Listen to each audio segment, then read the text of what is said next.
E aí pessoal, o vídeo de hoje é um teste para ver como vai ser a recepção desse tipo de vídeo aqui no canal. Se render, eu tenho outras análises e reflexões planejadas sobre diversos outros assuntos, se não, aí a gente continua só com o programa normal mesmo. Ressalto aqui que independente de virar alguma coisa ou não, os vídeos sobre o Senhor dos Anéis vão continuar. No vídeo de hoje eu quero explorar um pouquinho sobre uma questão que tem vindo muito à tona, e a questão é: os filmes de hoje são realmente piores do que os de antigamente, como muita gente fala? Ao meu ver, existem 3 fatores que interferem diretamente nessa percepção, que são as franquias, a demografia e a era da internet. Calma que eu vou explicar o que eu quero dizer com cada um desses tópicos. Hoje em dia, o mercado americano de filmes, que é de longe o mais proeminente, tem uma tendência enorme a só produzir franquias. Vide Vingadores, Piratas do Caribe, Star Wars, Jogos Vorazes, Divergente, Crepúsculo, 50 Tons de Cinza, Maze Runner e tantos outros. Os filmes chamados de standalones, que é uma história contida num filme único, não tem continuação depois, quase não tem vez. De vez em quando um dos grandes diretores, tipo Christopher Nolan, Steven Spielberg, conseguem fazer um filme fora desse molde. Mas não acontece tanto quanto 20 ou 30 anos atrás. Isso se dá por conta do risco que é investir milhões de dólares em uma ideia original que ainda não passou pelo filtro que é o gosto popular. Todas essas franquias que eu citei têm algo em comum. Todas elas, antes de virarem filmes, foram livros, gibis ou até mesmo outros filmes mais antigos, como no caso do Star Wars. Então, já existia um mercado interessado nesse produto. Logo, o risco de uma produção cinematográfica de grande escala se torna consideravelmente menor. Há também o fator merchandising. Roupas, brinquedos, jogos e outros produtos baseados nos personagens e nas histórias dos filmes compõem uma parte muito grande da receita gerada por essas franquias. E as franquias de vários filmes têm um potencial e um apelo muito maior de venda desse tipo de produto derivado do filme que os filmes standalone. Quanto à demografia, é óbvio que quanto mais ampla seja a faixa etária, quanto mais etnias forem representadas e quanto mais culturas forem representadas no filme, mais bilheteria esse filme tende a ter. Veja bem que eu digo isso considerando que o tal filme tenha uma qualidade minimamente aceitável. Porém, para que esse filme seja o mais acessível possível, a complexidade do conteúdo tem que ser diminuída, tanto visualmente quanto com relação ao enredo e tudo mais.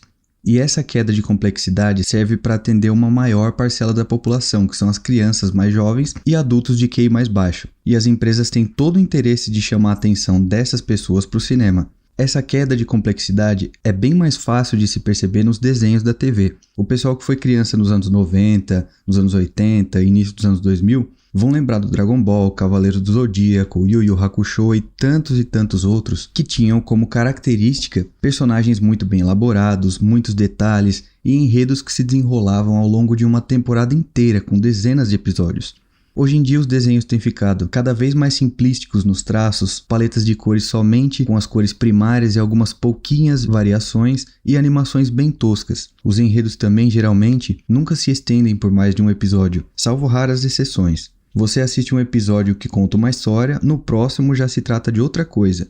Novamente, isso se dá para atingir uma audiência o mais ampla possível e gerar mais receita, com menos trabalho. Isso pode ser observado nos jogos também. Eu pretendo fazer outro vídeo falando sobre a situação específica dos jogos. Por fim, o mais importante de tudo é o terceiro fator, que é a era da internet.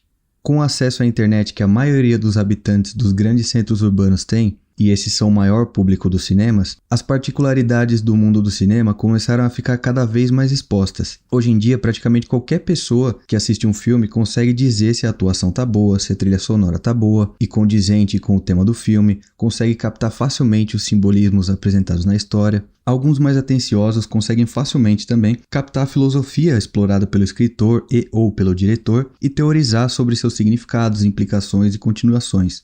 Por isso, ficou muito mais fácil notar os defeitos de cada filme. Os olhos atentos do espectador estão sempre procurando falhas na edição, de efeitos especiais, pontas soltas na história e qualquer outra coisinha que o editor deixou passar. Com todo esse acesso à informação, os atores, diretores e produtores não têm mais o monopólio do conhecimento da área do cinema. Por isso, hoje em dia nós temos essa percepção de que os filmes estão ficando piores, mas na verdade, se você for analisar bem, não é bem isso. É nós que estamos ficando mais críticos com o produto que nos é apresentado. Basta você tentar reassistir algum filme antigo de 30 ou 40 anos atrás que você vai encontrar dezenas de defeitos que vão saltar na tela na frente dos seus olhos e você vai dar risada e vai se perguntar como que o pessoal da época não percebia isso.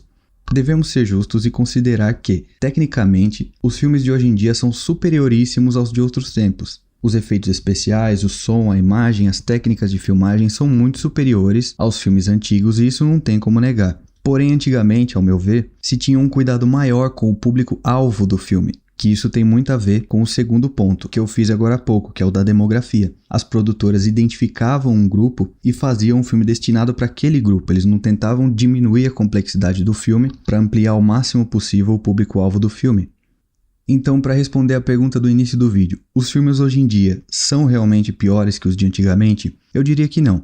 Se você colocar numa balança, de um lado, o cuidado que se tinha com o enredo e com o público-alvo de antes, porém com uma qualidade técnica pior devido às circunstâncias tecnológicas da época, e do outro lado, a queda na qualidade artística, porém com os avanços tecnológicos de hoje, acho seguro decretar um empate ali mais ou menos e dizer que a qualidade geral dos filmes se mantém mais ou menos a mesma. Mas a nossa percepção como audiência, mais informada do que nunca, nos posiciona como céticos para com as produções modernas e se opõe diretamente à nostalgia que temos dos filmes e dos desenhos da época em que tudo nos parecia perfeito, bonito e cheiroso. E você? O que você acha dessa epidemia de filmes, digamos, passáveis de hoje em dia? Deixa aí sua opinião nos comentários. Muito obrigado por assistir até aqui e até o próximo vídeo.